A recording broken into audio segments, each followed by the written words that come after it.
This is a golf podcast where Little White Ball is life. I'm your host, Scotty T, and I'm joined by my co-host, KJ down below, T-Bone over there. What's up, boys? How's it going? Good. What's up? How we doing?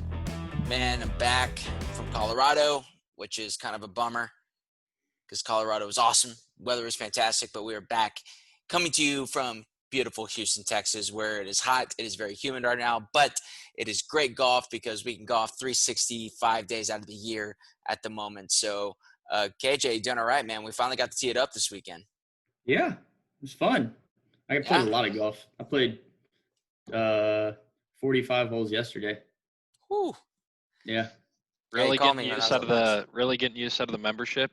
Yeah, that's exactly right. That's exactly right. I think we got to start off with that. So for those who don't follow the podcast pretty regularly, or if this is your first time here, thank you. We're glad you are here and checking out 3 and a Par Pod. But KJ is notorious at this club called Hearthstone, and they just changed up the rules. It's a club corp course, so it's a little bit newer in the sense that the rules are now that you can only play there 6 times as a guest.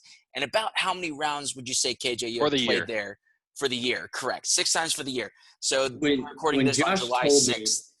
When Josh told me, he comes into the restaurant and he goes, I need to talk to you two. I was like, oh, shit, here we go. Apparently, I'd played over 35 rounds there this year. And that was like mid-June. Yeah. Oh, my goodness. That were recorded. Yes, exactly. Sometimes you walk in there and you hand a $20 bill to somebody and you don't go on the tee sheet. So, yeah. Most people are hoping and praying to get that many rounds in a year. And you had that at one course on record, as T-Bone said, very likely to have more rounds to be played there. So that is phenomenal, to the point where they made you join. So this is your first week as a full-fledged member of Hearthstone Country Club. Congratulations, KJ. Big day. Big week. Thank you. Appreciate it. Looking forward to not getting kicked out. I think there's a running bet. I think it's 2 months. People thinking I'm going to get kicked out. So we'll see how it goes. I'll take the under on that. Most people have. It was like KJ's first week or first day or two already getting yelled at for doing push-ups on the golf course, taking off shirts. Like it's outrageous. Whoa. I did not get yelled at. Nobody knew about that. But yeah, like the 10th hole of the day. This is my first round being a member, and 2 jack. I hit it, through the fairway into that, but it's in the mud. It's not in the water. I was like, I can do that, but I'm wearing, one of my favorite shirts when I was in New Zealand, and I was like, I'm not getting this shirt dirty. It's not happening. So about 3 hours into my membership, I'm standing on the country club grounds with my shirt off. So it happened. I hit it good. I hit it to 12 feet. Big splatter everywhere, of course, but missed the putt, of course. Phenomenal. Yeah. And I will say there were a few bounces that you got when we were playing out on Saturday. So definitely got some members bounces already playing to your advantage. I like your style. Yeah, I definitely had a few good bounces out there. So this week on the PGA Tour, we'll probably cover some Jon Rham, obviously, ascending to world number 1, finally. Which is, when I say finally, the guy's only 25 years old. I think we keep forgetting that. We talk about these young up-and-comers, Morikawa, who won last week, Matthew Wolff, Victor Hovland. I don't know, Jon Rahm's just been around for a while. And he's only 25. That's what's crazy. So we're going to talk some Jon Rham. Bryson, he's just in the news week in, week out for his nice little double-digit 10 that he had, which knocked him out of making the cut. And also just Memorial Week. I think it was kind of weird having back-to-back weeks. I think we were able to finally get a pretty good look at the course. And carnage. That's the only word I can think of. The scores were ridiculously high, especially on the weekend. I loved it. I was there for it. So that's probably what we're going to cover. And then T-Bone, you got some golf gossip, if I'm not mistaken. So, fellas, where do you want to start off? Do you want to start off with Jon Rham? Yeah. Let's get it. So, T-Bone, what are your thoughts on Jon Rham just in general? I think a good general consensus, because we talked a lot about him. He played some sneaky, really good golf last fall. So that's why he's been able to ascend to world number 1 now. He just plays very consistent golf. Probably most notably known for his players meltdown back in 2019 when Rory McIlroy won, where he's arguing with his caddy. So, T-Bone, I'm going to throw it to you first. What are just your thoughts and opinions on Jon Rham and his win this week? I think it was overshadowed by a few things, unfortunately. But before I touch on those, overall, he's a stud. I think he's got crazy talent. I would say maybe he hasn't won as much as people think, but I would think, pretty deserving of world number one. I don't know how long it's going to last. It seems like this is kind of a carousel going with a few guys right now. But, I mean, to be leading a tournament, even though he, it got a little hairy at the end, be leading a tournament by 8 shots going into the back 9, that's playing some damn good golf. So I think he's pretty capable of doing that on a regular basis. But to touch on the tournament, a few things that I think got overshadowed was just what the hell was he doing on the back 9? So he had an 8-shot lead, I think, going into the back 9, and he bogeys 10. And then 11, he pulls out the big dog, and I'm like, we've talked about this before. When you got a lead, it's putter, putter, putter. This is going back to the early days of our podcast. And this dude's trying to cut a corner, and even him hitting his drive in the creek, not a big deal. 7-shot lead. And you just hear a fuck, slams the driver in the ground. And that's when I was like, okay, I need to watch this golf tournament. This guy is just not stable. He's a psychopath. Let's see where this goes. And I was just thinking, I was thinking about the players tournament that you were just talking about, and I think he's a world number one, and he's freaking good, but he just has those moments where you're like, I don't know about this guy. There's other people who would feel more comfortable holding a lead than Jon Rham. Absolutely. I mean, it was almost, this would have probably gone down like Van de Velde class meltdown if he would have gotten rid of that 8-stroke lead. I think it got down to 2 at one point. I think Ryan Palmer was within 2. And you could just tell. I was watching some of that part, and he was just – all he needed was one little spark in that tinderbox, and it was about to blow up. Yeah.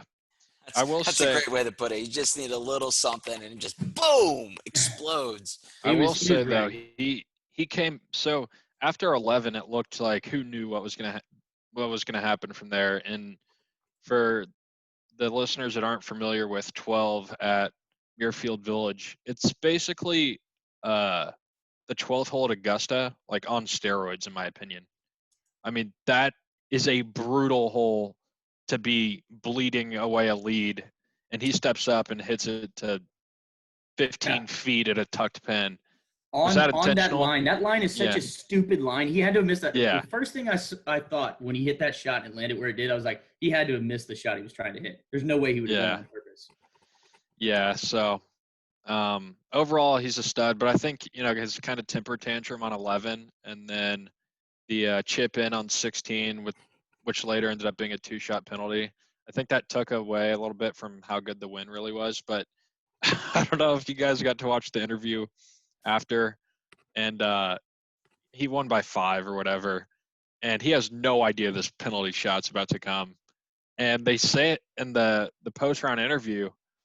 They're interviewing him after the win, and they're like, so as you probably don't know yet, you're about to be assessed a 2-stroke penalty. Slugger White is, over, like, looking at it, and he just kind of, and it looked like he might have sharded. He was it was like, I've never seen anything like that. I feel like a lot of the times they kind of tell them on the course, but he finished his round, thought he won, and he did win. It didn't matter, but just to watch his reaction with the 2-shot penalty was pretty. How does that work out? Because with the rules, if you sign for a lower scorecard, it's a DQ. So he hadn't signed yet afterwards? Yeah, I hadn't signed the scorecard yet. Oh, okay. Yeah. So he was in the press, but he hadn't signed his scorecard yet? I think it was an interview walking off the 18th green. Yeah, with the Brandon Ballionis. She was like talking about his round. She was like, oh, by the way, do you know you're about to be a 2-shot penalty? And he became a meme on the internet. Like, wait, what? Yeah. Maybe someone's going to screen grab that shot too. We're all just like, But Yeah. his reaction was priceless, and I'm really glad they got it on camera. At the end of the day, it doesn't matter. I saw a couple good takes that were like, because Memorial was playing very tough. We kind of talked about it last week. We're like, how much different can they make the golf course from a week to week basis? I don't think we saw that big of a difference on Thursday, Friday, but come Saturday and Sunday, when they stopped watering the greens and whatnot and the fairways, it was just, and then the pin positions on Sunday, every single one was like 3 or 4 feet off the edge of the green. And so that was pretty interesting in and of itself. So I heard a good take on no laying up this morning. They were like, yeah, like if you're a pure golf fan, that is exactly what you want. When he has an 8-shot lead going into the back 9, that's when people tend to check out. But if you're a golf purist, you probably loved it. But yeah, his reactions on 18 and so KJ, his ball was oscillating on 16. Okay, yeah. And he chipped in, which was like fantastic chip. That was like an off the charts all-time chip, considering are we about to have a John Vanderbilt moment? But then he just like, nope, buried it. Wins the tournament essentially right there. Later gets a success 2-shot penalty. But like the camera was zoomed in right on it, and it was just oscillating. And the rules are if the ball doesn't move from its position, it's allowed to oscillate. So I don't think it doesn't matter at the end of the day because he won. But it could have been pretty bad. That's all I got. You knowing the rules. This is weird. Well, that wasn't the rule change. It was the rule changes I'm still not sure about. Like, that's one thing that's nice about – well, I don't know. I don't want to get into the rule changes right now, but – So the thing about that penalty, I think everyone was happy about fans not being able to call in anymore. But, I mean, like, what the hell was that? Like, are they really going to call penalties on that? Or is it just because the camera happened to be there? I mean, respect the game, T-Bone. Respect the game. Yeah. Yeah. I don't know. It seemed pretty intense, or not intense, but a pretty brutal ruling. And I think we've had a few of those, looking back, that haven't affected a tournament like DJ's U.S. Open win. But if we get to a point in time where someone loses a tournament about this, people are going to lose their shit. Well, Lexi Thompson, I think, is a good example on the girls' side. Yeah. She got a 4-stroke penalty. That was devastating. And she still almost won. Yeah. Man, feel bad for her on that. But, yeah, very international leaderboard up at the top outside of Ryan Palmer. I think this personifies golf just perfectly. We were talking about this on the course, KJ. Mm-hmm. Ryan Palmer finished pretty much last week at the workday, or pretty close to it. DFL. Yeah. And then he finishes second this week.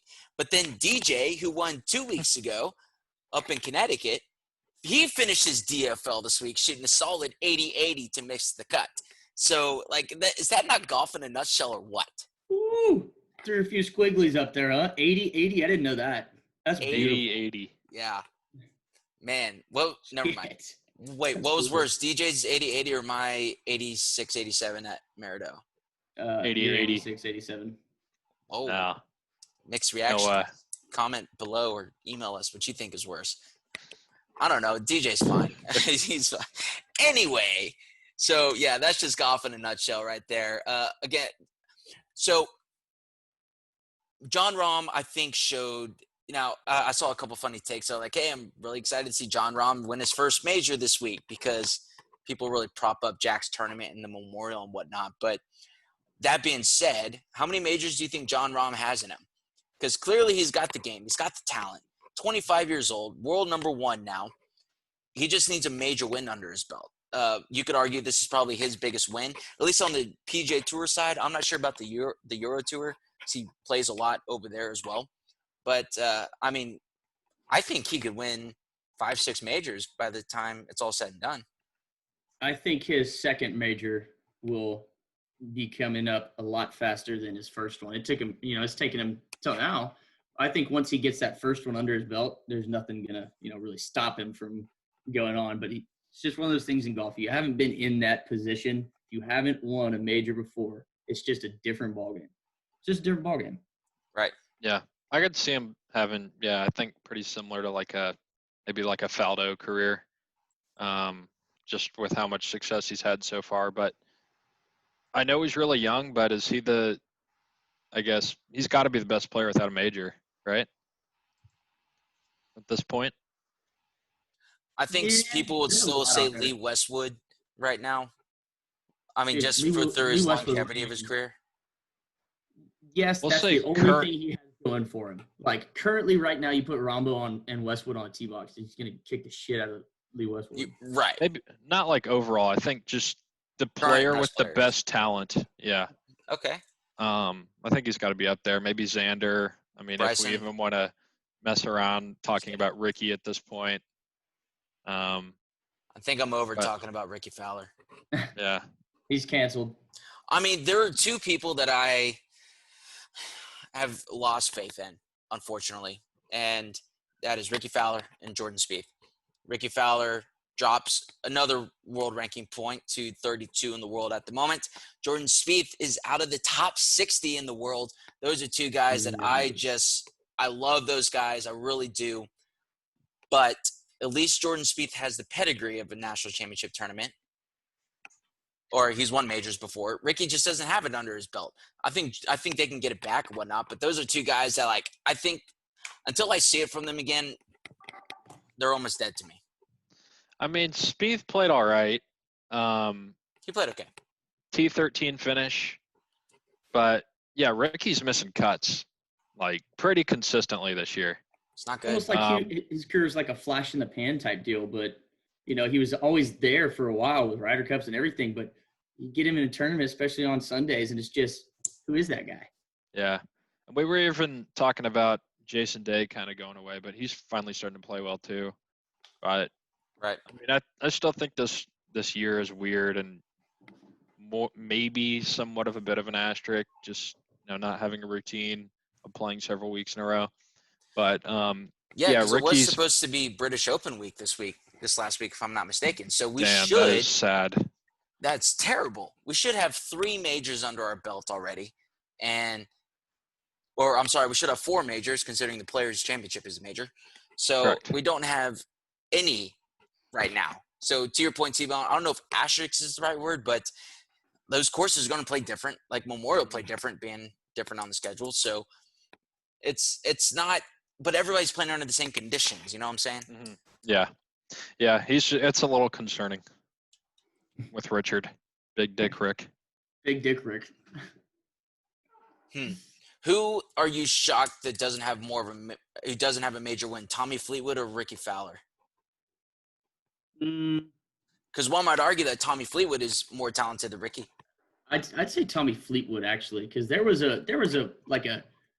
almost a year span on either side of that Ryder Cup where he was always there, Right.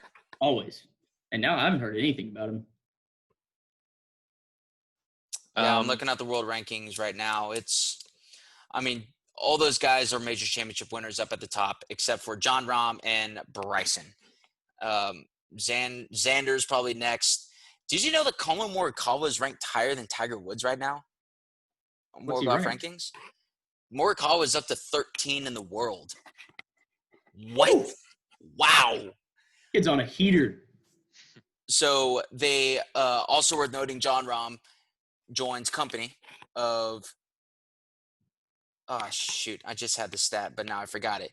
There are 3 players who were world rank or number 1 amateur ranked and then became number 1 in the world on the professional ranks. It was Jordan Spieth, Jon Rham, and somebody else. Can't remember off the top of my head. Tiger Woods? They started the amateur rankings in 2007 though. So that's why it would have been Tiger. Mm-hmm. Who would that be? This is really going to bother me. Hold on, continue. So It's got to be a younger guy. JT? Probably wasn't number 1 amateur. While you're looking that up, I can give a little. Cantlay? Not number 1 in the world. Okay. Could be He was JT. number 1 amateur for a little while. Yeah, for a while actually. But yeah, y'all talk while I look this up. So a cool Rahm story I saw today. So Phil Mickelson, ASU ties, brother used to be the coach. was the coach, I think, when Rham was there. And so Phil knew about him. They played a little bit. And right before he was about to go pro, he placed a bet with Colt Knost, recently retired PGA Tour veteran, and he said Rham would be a top 10 player in the world within a year. And they didn't say how much it was, but apparently there was at least one comma involved. And Rham, like top 10's first start, top 10 second start, and just continued to climb and was a top 10 player in like 10 months or something. So I thought that was pretty cool. Phil That's just, pretty sweet pulling a deal. bet out of his ass.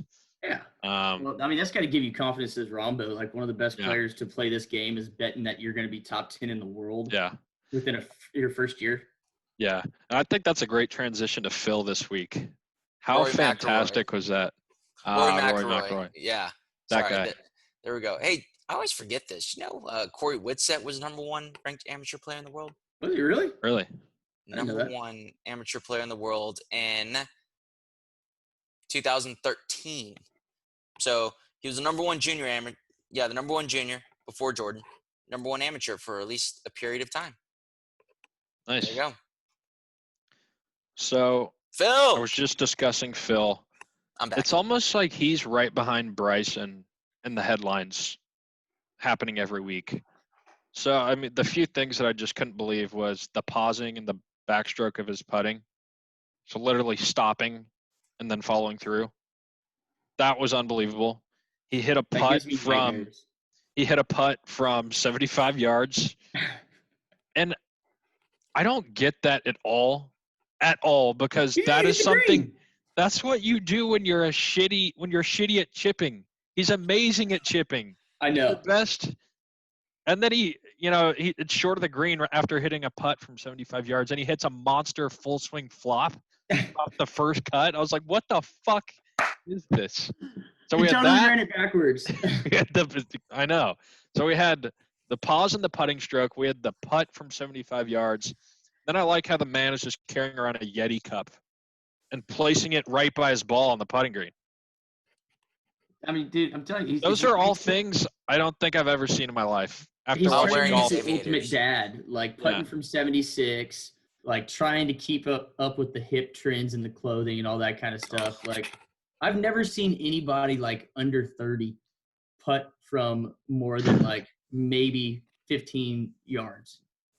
yeah, I don't know. I don't know if it's a midlife crisis or what, but he is doing some crazy stuff, and it is awesome.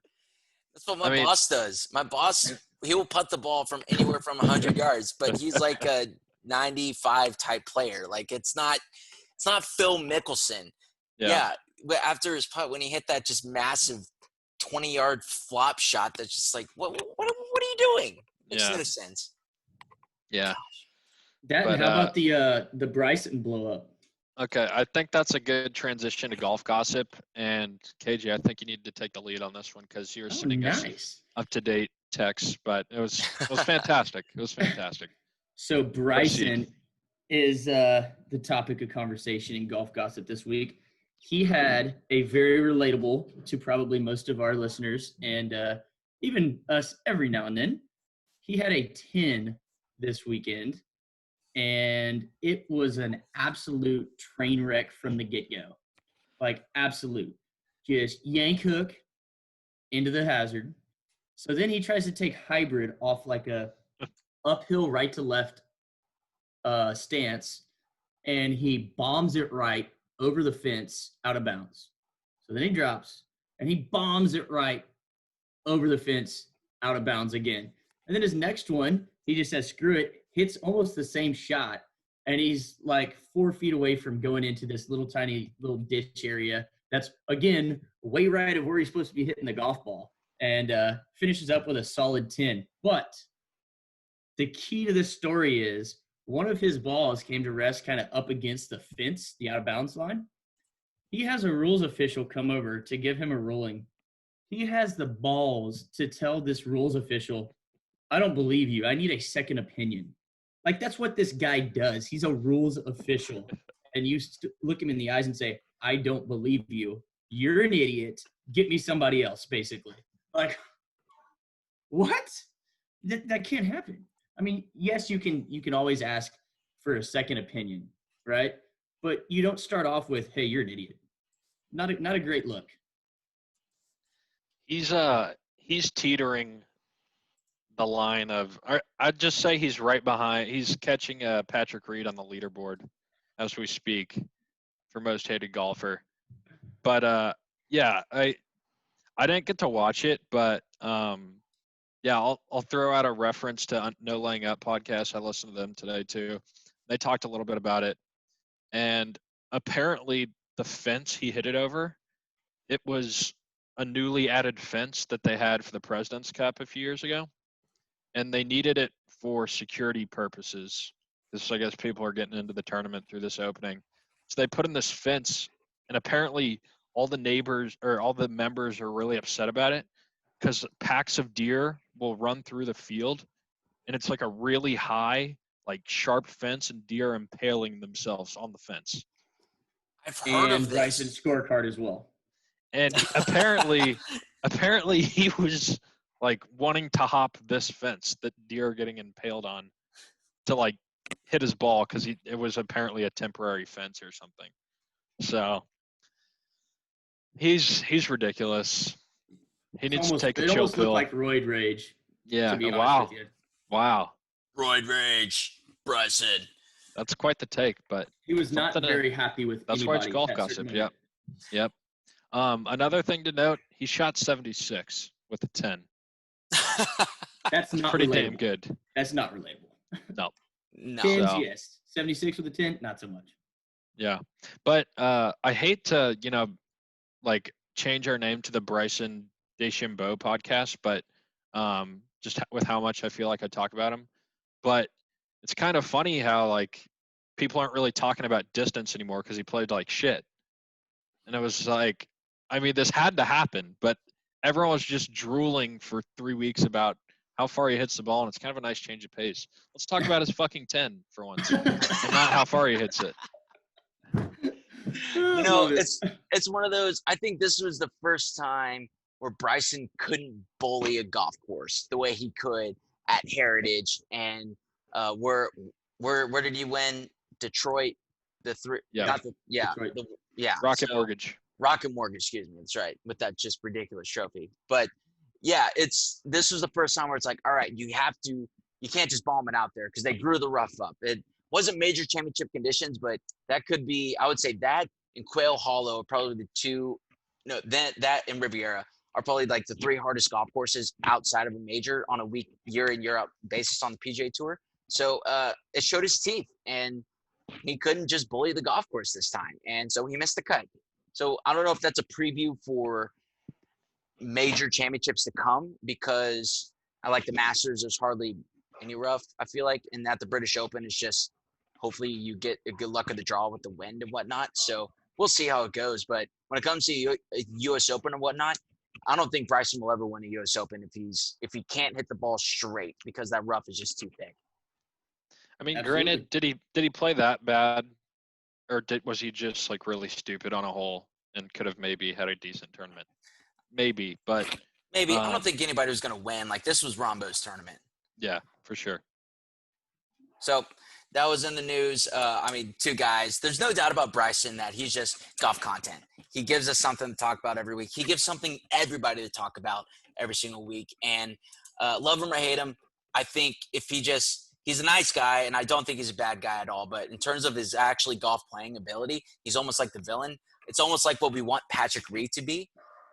Except Patrick Reed's golf is average, or it's really good, but he sucks as a person. I think Bryson is a good person, but his golf just sucks sometimes. So I don't know if that made sense or not.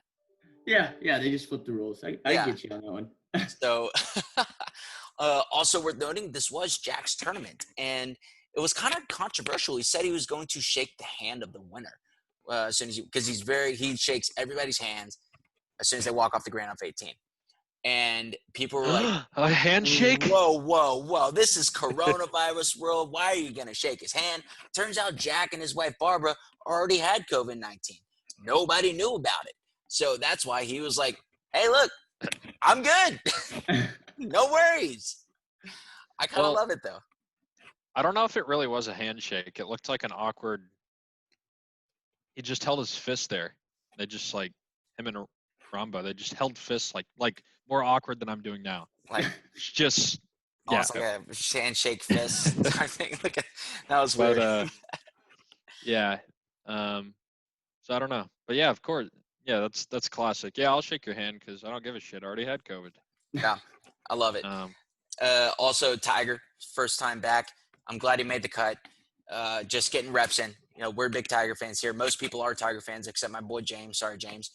But he didn't say when he's going to be back yet, but he said he will be back soon.